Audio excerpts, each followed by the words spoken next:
How are you? Good. How are you? I'm good. I love that we're both in Florida and I know.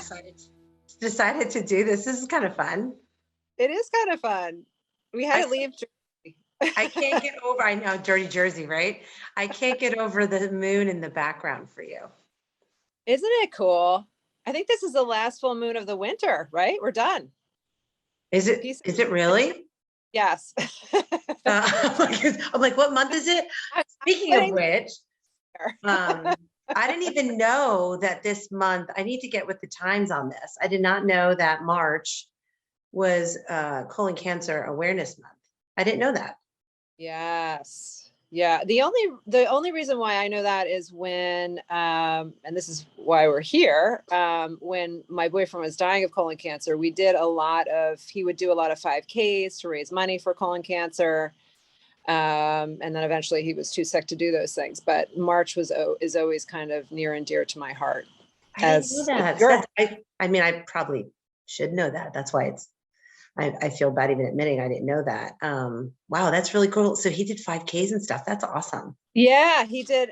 He did a few marathons, but in the end, really, it was just the 5Ks that he could handle. He can Especially handle the apparatuses that you know about. Yeah, that we know about. So I know that you and I have obviously have a history together. And we could do a whole podcast on something that Yeah. alone. But can you, because I mean, I've talked to you about it, but briefly tell me, because you have an interesting perspective of illness and particularly colon cancer, watching it from the outside versus someone going through it. And so I'm just curious. So Steve, your life partner, had colon cancer. When was he diagnosed? And for how long did he fight it? Like did he go through chemo? Like what was what was your vantage of colon cancer from an outsider? Yeah, it was crazy.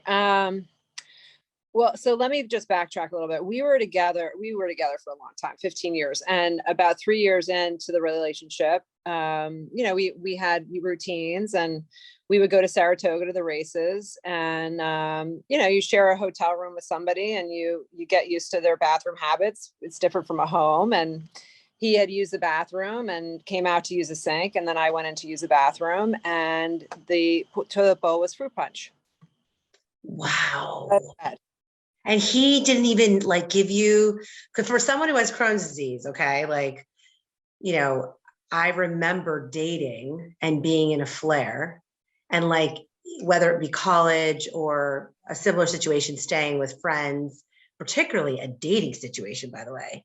And I would like flush a few times because I'd be so embarrassed, whether it be what was in the toilet, the odor. Like did he not even know that was a problem? Well, and as a clinician, it really brought a whole new awareness to me as to how severe color blindness could be. He was colorblind. Oh my goodness, no way. Yeah. When I asked him what the color it was, he said it was smoky. He had no idea. Blood red. Yeah. Oh my goodness. Oh, yeah. I never knew that. That's insane. Yeah. Yeah. And it's really scary. A lot of males have color blindness, and there really isn't any way to really test how severe it is. But that was really the start of a very, very long battle. Steve battled cancer for about 8 years. And we don't even know if that was the case, his problem, not knowing. I wonder how long it was like that. Oh gosh. Well, and he always had bowel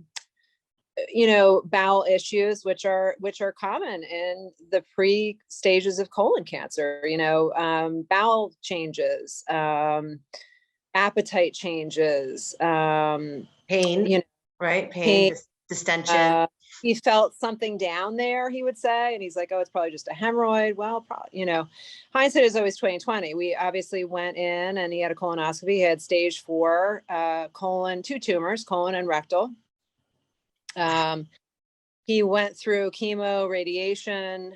They resected it with a bag. He had the colostomy bag for about 6 months, more chemo, radiation.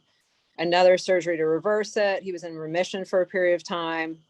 And then it came back in his pelvis. So it spread. And then eventually it came back, and then liver, lung, and then brain. So that was the final thing. Wow. But it was 8 years of, something where they said, well, you have 2 years, and so 8 years was better than 2.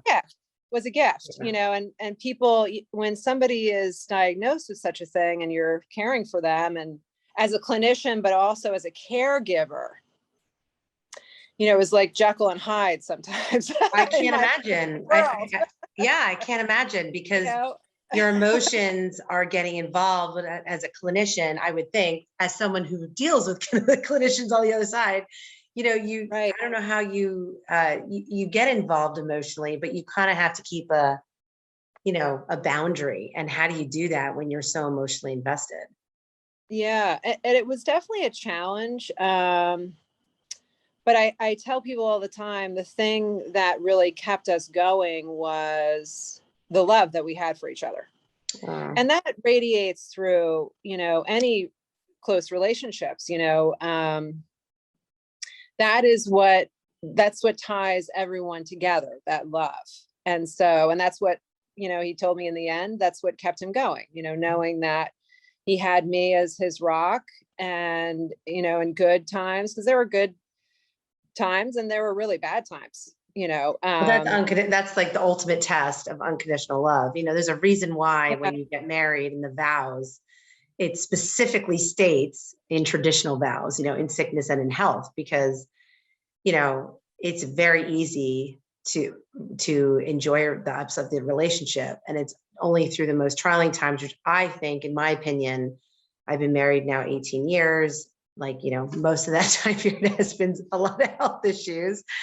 I think that for us now, looking back, a lot of blessings. I think my husband and I are kind of like an old married couple in so many ways, because it just accelerated so many things in our relationship. Yeah. When you're in death's door, so to speak, right? Yes. Niceties. Shit's flying everywhere. And literally. Like, let's do this, Yeah. And I'm sure you guys have the same experience. Yeah, no, absolutely. In fact, I don't know if I ever told you this, but so one thing I will say, and my life is, I did not have colon cancer or rectal cancer. I do not have a colon or a rectum. So I don't think I could get that now. That's the one positive, but I grew up my whole life with Crohn's disease. And so, Eric, as you know, now I'm doing kind of a passion project, Secrets of Lemons, where I talk about my health issues to encourage other people to talk about theirs, so we all can learn from each other and build each other up about just in general awareness. So I am talking with you today is 100%, it's my mojo right now, because I think that if everyone had less shame around all health issues, people could get better faster, would be aware, it would just be a better life. But what I was going to say was, when my husband and I used to work together, I think at this point we were dating. It went from like a work dinner to like a date. Like, ironically, that was our first date, like a not intended, but turned it out to be a date type of thing. Our second date, he took me to my colonoscopy. I don't know if I ever told you that. Yeah. And so just wanted to mention that, because a couple things. One is, get your colonoscopies. Right. Colon Cancer Awareness Month. Get the test, doing that drink, and oh God, the drink. Ends is the worst part. It's the worst part. But then you feel like a mess after. You do. You feel like you've been vacuumed, right?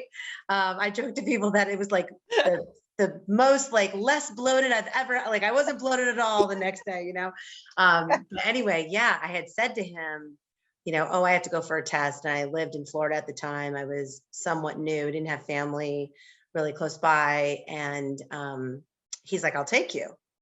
So I thought that was a little weird, but I was like, well, okay, I was going to take a cab.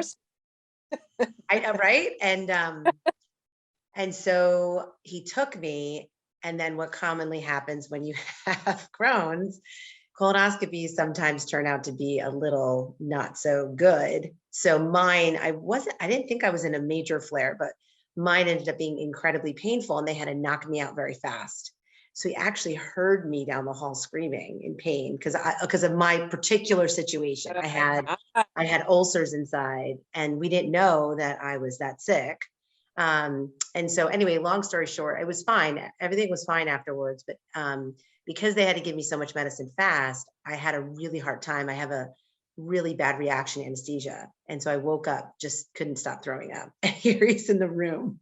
And, after you have a colonoscopy, you're a little bloated because they put some air. Well, and your gas, they tell you, the first thing they tell you, pass gas, right? Yes. And passing gas when you have Crohn's.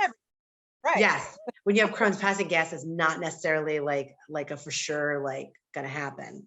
So Right. that was painful. And then I was vomiting, and here, this is like our second date. Right. So I joke that was, God's way of being like, are you in? Because this Are you is in? what we're getting. Are you in? Because this Trial is by fire here. totally. And he handled it so well. And once the anesthesia got out, I was fine. Like, everything was fine. And I remember leaving the hospital with him, and I turned to him and I was like, I'm really hungry. Can we go eat? And he was like, sure. Once all that medication got out of me. But it's just kind of funny, that was definitely like So he's been with you before your resection and all the things. This is before anything. So this is in the stage. Wow. So for those people who don't know my story, I was diagnosed with Crohn's when I was younger, like officially at 15. I clearly had it at like 8, 9, 10. And so by this point, I'm living in Florida. I'm working on Wall Street. I was at Goldman at the time. So was he. And I was 23 years old. No surgeries had been done. I had been septic a couple times and some serious hospitalized with some flares, but no surgeries at all.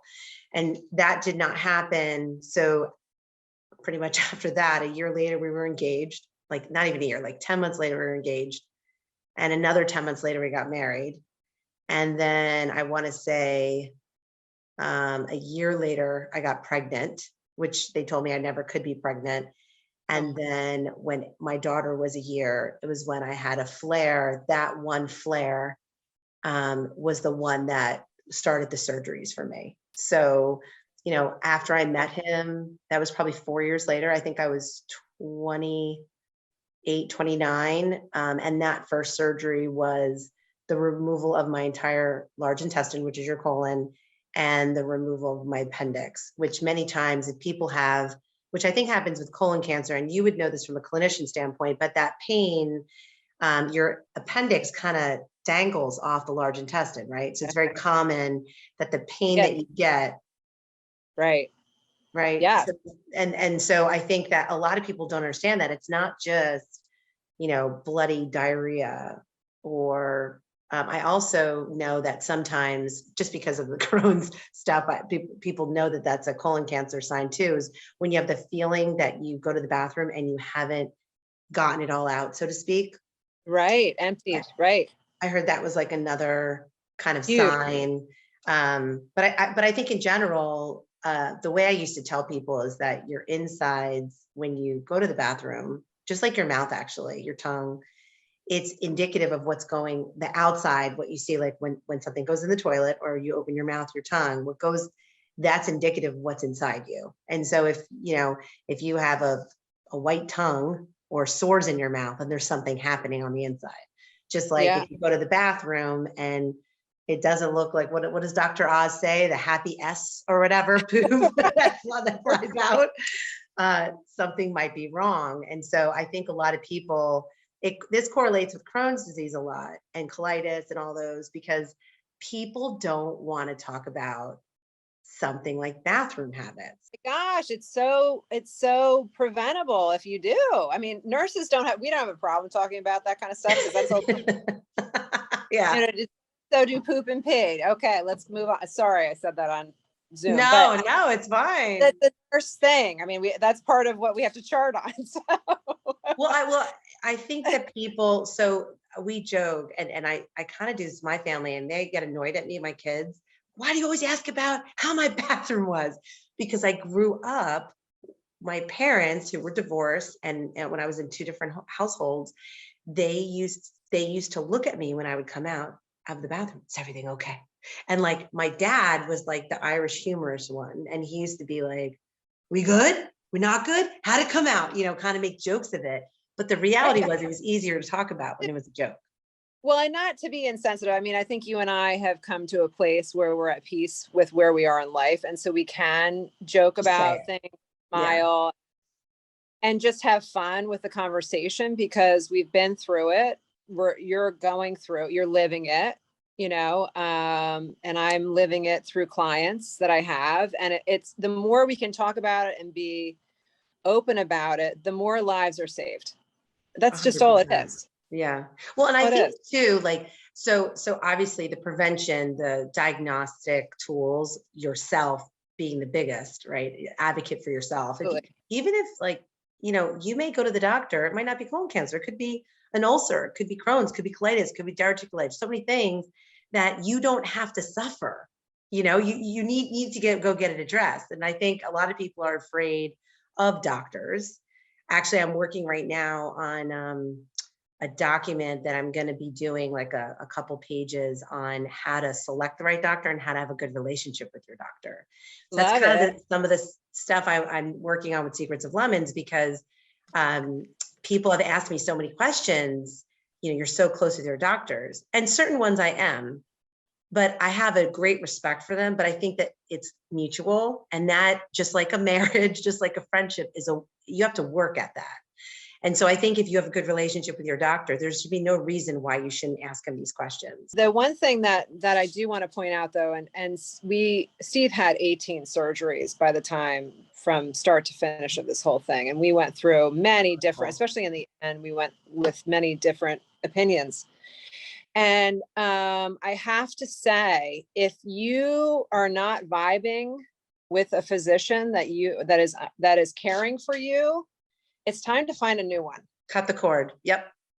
Don't just, okay, because it was a referral from this doctor, or my friend, really likes, or my husband said I should, whatever it is. If you don't have a connection with somebody who is there to really prevent you from going down a disease process, really, I mean, that's really the goal. We don't want anybody to be sick. Then it's time to find a new one. I couldn't agree with you more. I think some people have, I'm not belittling it, but it's like people who have an issue leaving their hairdresser to go to someone else. It's like they feel, and I don't mean to belittle it, but everything with me is humor. Like, you're an adulterer. People don't want to hurt their feelings or like feel like they're Right. cheating on them. When it comes to the medical part of your life, it is all business in terms of you getting a value out of someone that you're paying for, that you're taking the time to see. And by the way, if you're not vibing with them, just like you said, and you don't trust them, they're actually wasting their time as well. Yes, 100%. So it's like a bad marriage. It just doesn't work. Bad date, right? Okay, we're done. We've been on date 2. This isn't working. I'm out. This is it. Yeah. I couldn't agree more. But I do think, I think that there's like, I think some people are overly, especially my mom's generation, they never want to question doctors, right? And then now the other extreme is you have people that have access to WebMD and Google and think that they are doctors and ask questions. So I think we have a lot of extremes that's why I'm putting this together, to kind of like just have like a little checklist of what to think of and what to ask and how to just be. I've gone to how many doctors in my lifetime, and there's some I've had a very long time, 20 years. Others I've had 6 months. I'm constantly, meeting new people, getting new information. But that's such a good point, Erica, because even if down to, someone, say you have no stomach problems, but you just go for your yearly colonoscopy, you have to like the person and feel comfortable. I mean, that talk about being a little vulnerable, and trusting someone So I couldn't agree more. I think the colon, so the bathroom habits, the testing, if you get back past those two things, the other thing I wanted to mention in terms of colon health, even if you don't have bathroom issues, right? Or like blood in the toilet bowl, which is an extreme. Sometimes there's, colon cancer and that doesn't exist, right? But Right. and say say you get a colonoscopy every 5 years. If you have a really crappy lifestyle in terms of your diet, Uh, your Right. diet, including food and drink, right? Smoking. Right. If you Sure. don't exercise, your organs aren't going to be able to do their job. So it's not even, I mean, in general, you're not giving your body the food it needs to operate on a good level.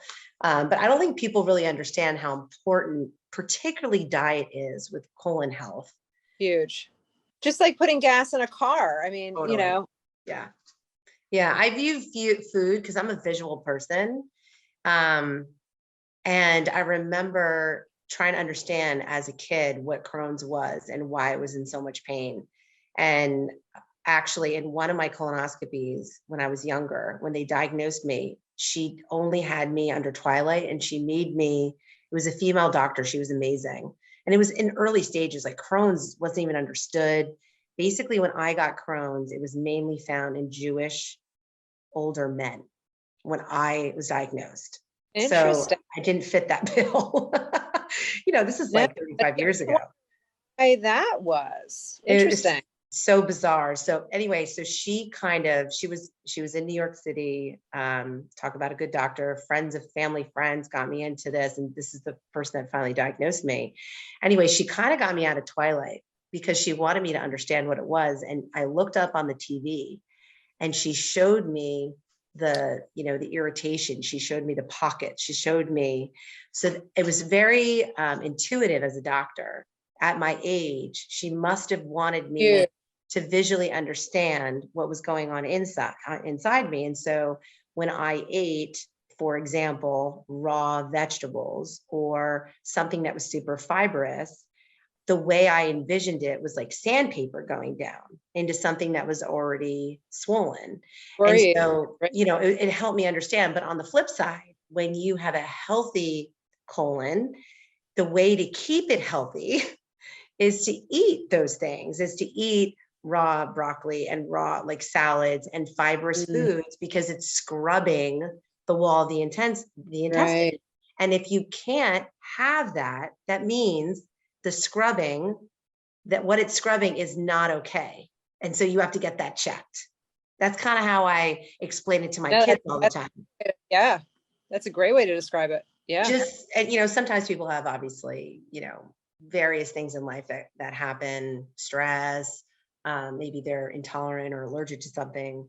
But I think that paying attention to food, but eating real food. So a lot of people that do have intestinal issues, any colon cancer being one of them, but Crohn's, colitis, all those, a lot of people start eating junk food because it's the only food that doesn't bother them.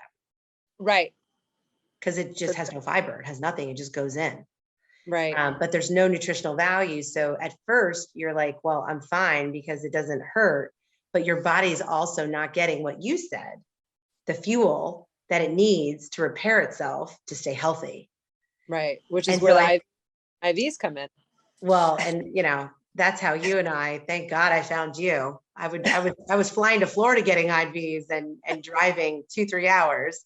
So just kind of, I want to just mention this on this call, is that for me, Erica provides, because I am missing so much of my insides, it's important for me to, A, I have less to absorb food, and B, my body is, as I age, I'm not getting efficient at extracting vitamins and minerals, a little more so for me than the average Joe. And so the way I've been maintaining my health is I've been doing these nutritional IVs for years, probably 15 years. And lucky enough, I came into contact with Erica about 1.5 years ago. Would you say, Erica? How long was it? Yeah. 1.5 years? Yeah. And Erica happens to live like 2 miles from where I live. And I get these IVs close to my house, which is phenomenal. But just circling back, what I find about Erica's story and why she wants to do this discussion on colon cancer is obviously what she's been through. But I think it's important, Erica, you explain how he went from having a 2-year lifespan, you know, you have 2 years to what, 8? Yes, 8 years. Yeah, 8 years. And Yeah. it was doing these IVs for him, correct? It was a variety of things. Variety, yeah. We took him there were a lot of things. And we can go on another podcast about the things, but number one was support system, which you had and which he had. That is so huge. Well, that mental health component huge is everything. Yeah. And that's really, the world is crumbling and you need somebody that you know is there, right? Yeah. Who's not going to freak out all the time. Right. Who isn't annoyed with you asking them to help you with your colostomy bag, whatever it is, you know, okay, do it. Let's go. You know, what do you need me to do? Whatever it is, like there's he did strike gold. So like, okay. So my surgery ended up with, I have an ileostomy. Steve had a colostomy at first. Yes. Colostomy bag. So I'm just going to tell you that, like, talk about hitting the jackpot with you, that you were a clinician and were able to help him with that. I mean, I was young and, you know, dealing with bathroom issues my whole life. It's not, I actually always say that people who, so again, another situation, I had a business that had apparel for people with ostomy bags. So for about 12 years of my life, I dealt with the ostomy community a lot. Anyone who had colostomy bags or ileostomies, even urostomies, which is bladder cancer. Anyway, talking to colon cancer survivors who had colostomy bags versus people who had colostomy or ileostomy bags due to Crohn's, it was such a different dynamic because, you know, the cancer came on, maybe they didn't find it in enough time or didn't do the prevention. It was like all of a sudden they went in for surgery and woke up with a bag, right? Just woke up. Like it was just boom, like their whole life changed. Whereas for someone like me, I dealt with bathroom issues my whole life. So when I woke up out of surgery, we knew I was going to have a bag. We didn't know how severe it was going to be. But for me, it was an immediate relief because I went from going to the bathroom 30 something times a day for most of my life to all of a sudden having this apparatus that I had to figure out how to deal with and maintain and take care of myself, which was a huge issue enough. But at least my life instantly in a moment changed. Whereas when you have colon cancer and these people that I met, customers of mine, you could just tell they were still had like PTSD, that one day they were fine and one day they woke up with a bag. It was such a shock to them.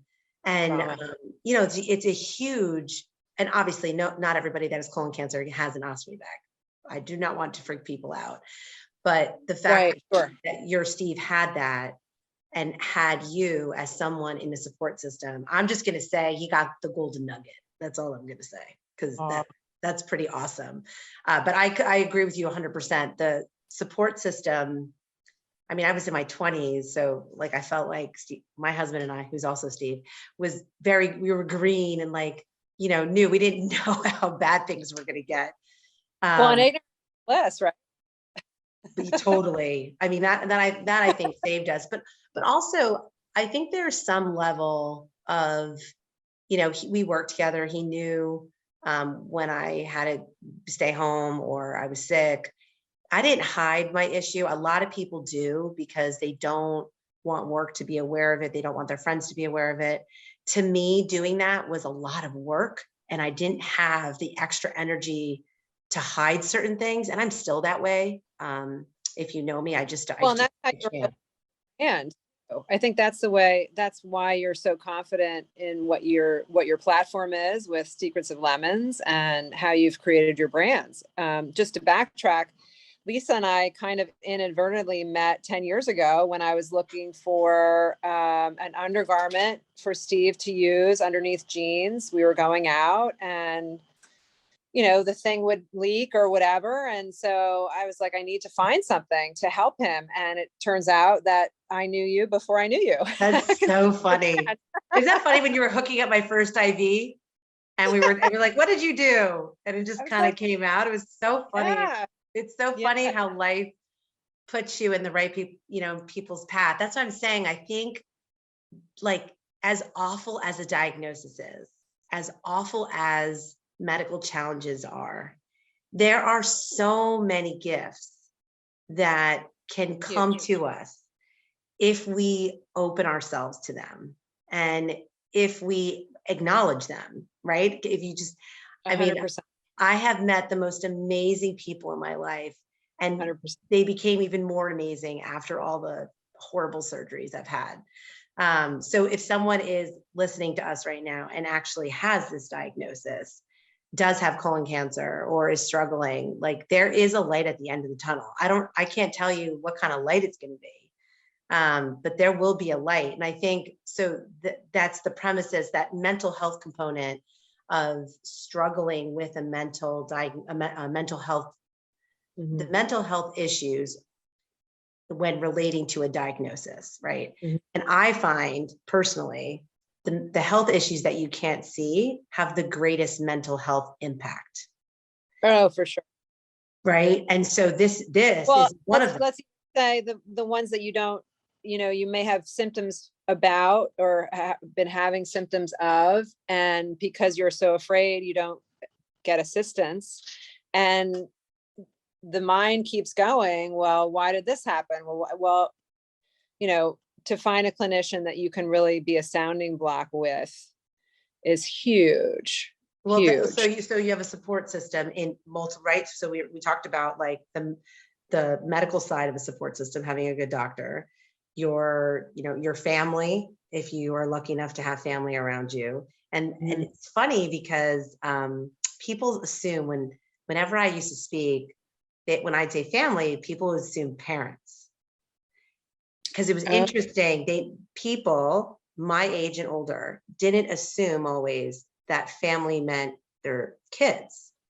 They wouldn't share with their kids what had happened to them or the details of how they were struggling because of that parent-child relationship, of not wanting to burden, so to speak, children, which, you know, I mean, my kids were babies when they saw a lot of things going on, and I didn't scare them. I was appropriate, but I make it very well known if mom's having a bad day, because they are part of my support system. They make me laugh when I need a good laugh. You know, if they're going to be a little stickler and really be a nudge one day, and I say to them, I'm not feeling well, I don't have time for this, they button right up. You know, that's part of the support system. So, you know, your medical care, your family, friends. I know a lot of friendships that, you know, people will, and I would say I do this once in a while, where you clam up when things are going wrong, and you don't necessarily want to be the one that talks negative,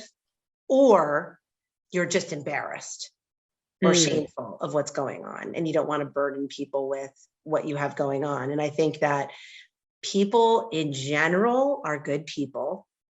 And if you share with good judgment what you're going through in life, I think you would be surprised. Like we were talking about earlier in our relationships, our romantic relationships, in friendships, I have the most amazing friends in my life because I think I just lived out loud in every way.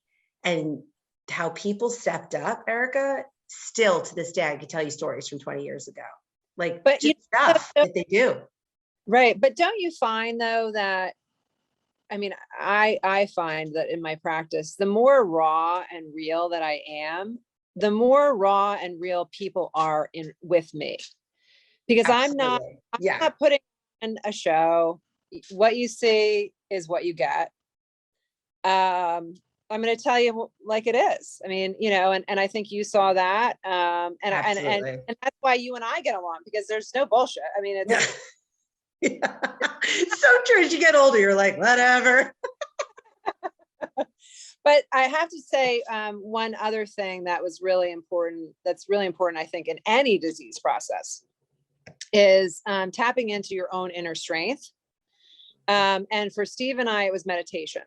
And that's why I do have meditations out of my office at least a couple times a month. There is a meditation studio in the middle of Rumson, believe it or not. It's in my office. That was really something that was a thread over all those years that was so empowering. Really? For us. How often did you do it together? Did he do it by himself? What was the frequency? He was a devout Catholic. And so he was constantly doing rosary. And we turned it into a meditation. So when he was going in for certain procedures we would have like a ritual almost of it's so weird you're saying that. I did the same thing. So I grew up, we've never talked about this. I grew up going to Catholic school literally my whole life, Catholic college. And in every scenario, particularly of immense pain, and I only know this now in the past few years. I didn't understand what meditation was like 10, 20 years ago. But in each situation, before surgery, after surgery, when I've had like a lot of things go wrong, I say the rosary in my head. And it's like, and even now when I go to church, my religious, aspect of my faith is incredibly important to me. It's where I draw strength from. People have different things that they do. That is for me. And so for me, going to church or saying a prayer is a form of meditation. I've realized now as I've gotten older. Huge. I didn't, but I didn't know that, because whenever I would say certain prayers, I would be very calm. And peaceful. Yeah. Yeah, and I think that's such a great point. For any type of religion, we're not talking about that at all. No, I mean, not at all. Yeah. Denominational myself, love Buddha, love all the things, you know what I mean? Right. But it was in the struggles of the disease process, you have to rely on a higher power, and whether that be, whatever it is, and whatever resonates with you, there's no right or wrong. And so I completely agree. Yeah. In those episodes, that was a thread of consistency that was another solid rock, and going through those things. And that's why I had to bring it into the practice. The practice really is something that kind of created itself as Steve was going through his process. We talked a lot about me opening up a practice, especially as he was dying. And so everything that I do in the practice were tools that we used, throughout his process and throughout many people's processes, whether I do anything with you or not, IV, or you just come in and chat, it's. I didn't know that. That's so neat. I had no idea that. Yeah. I knew that you did meditation, but I didn't know the history behind it. That's so cool. Oh, yeah. No, yeah. The meditation is huge. We actually have some coming in. Yes. I hear the airplanes. You have to get this okay. And I think that, like, for me, that was huge. I remember I have really bad veins, as you know, Erica. And whenever all the many, many, many tests I would get of CAT scans and them having to put IVs with iodine to be able to do the imaging better. And if anyone has ever had a test like this, where they quickly inject, and my IVs would blow. It's very, very painful. And so as I would go in, I would just like devoutly pray in my little, like a little child in Catholic school, like, please don't pray, please. I would like visually, as a kid, I was like going back to my 9-year-old self, like, veins stay open, don't. And I swear. It's all about intention, and I swear that did it. All this is how we have so much power right here between our ears, we just don't tap into it enough. Well, so I think that, but doesn't that also play a role though with, the intuitive power that you have, knowing that something could be wrong too. Oh, Right? absolutely. So Absolutely. if you take a moment just to kind of, whether it's meditate, be by yourself, and you have a feeling that something might be wrong in your body, that something's not right, and you can't pinpoint it. I feel like women are really famous for this because we have, I think, the Yes. strongest The intuitive caregivers. powers. Well, yes. Right. So I think that also lends a hand to for people to really, follow your gut, like literally, Really. figuratively. Yeah. To know what's going on. I think that my personal opinion, kind of Secrets of Lemons, the whole premises is mental health. Because however you attack a disease or illness, one, it doesn't, they're all the same emotions, the same Mhm. tactics, feelings, Mhm. shame, all that is, no matter if it's, cancer or diabetes or, a Hard- surgery or Whatever. Mhm. whatever it is. And And that's I, why I this think, power over this is so valuable more than anything else. And that's why I tell people you have to check out to check in. Like, how much time do you spend by oh, I yourself? love that. I love that. You have to check out to check in. I've never Yes. heard that. I love That's that. why I go away so much because I need to check out so that I can check in with everybody. I gotta tell people that when they give me a hard time about going to Florida so much. Gotta check out to check in. I We love do. We're that. not useful if we don't spend time in this and really listen to it and listen to it and be quiet with it and go through different scenarios without anybody else's stuff. Just Stuff. this. Well, Yeah. I get a lot of people that reach out to me that have a friend who has a lot of intestinal stuff, right? I know people listening to us right now might be like, well, I have a question. What if this? What if that? What would your be advice? I mean, you could always reach out to me via the website secretsoflemons.com or on Instagram. Would you say talk to their primary? Would you say go to the gastro? How do you think, what advice would you give as a clinician to start the dialogue? Who should they start it with? Mm. Well, we get back to, do we like our clinicians? Assume you like it. Assume you like them. And if you don't, we'll help you find a new one. But yeah, let's yeah. And also, I mean, when choosing a clinician, I mean, I'm all about alternative therapies now because just because I've been in mainstream medicine for 20 years. I've been a nurse for 21 years. And once Steve died, I needed to shift because part of me felt that all the chemo and all the radiation really in the end just made him suffer. Killed him. Yeah.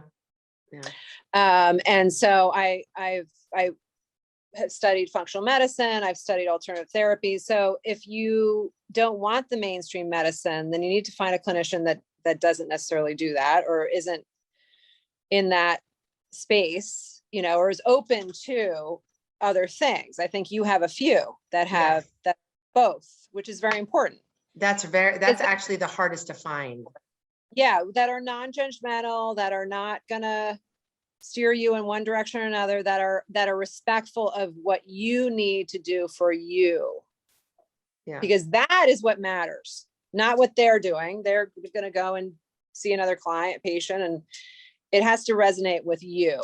And so that's what we're talking about. Do you like your clinician? I mean, I'm always available, but yeah, definitely go to your primary. Hopefully they all like their primaries.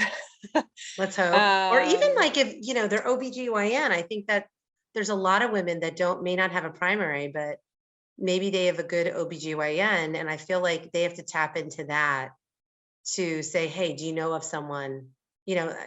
I'm a fan of asking doctors that I like for recommendations.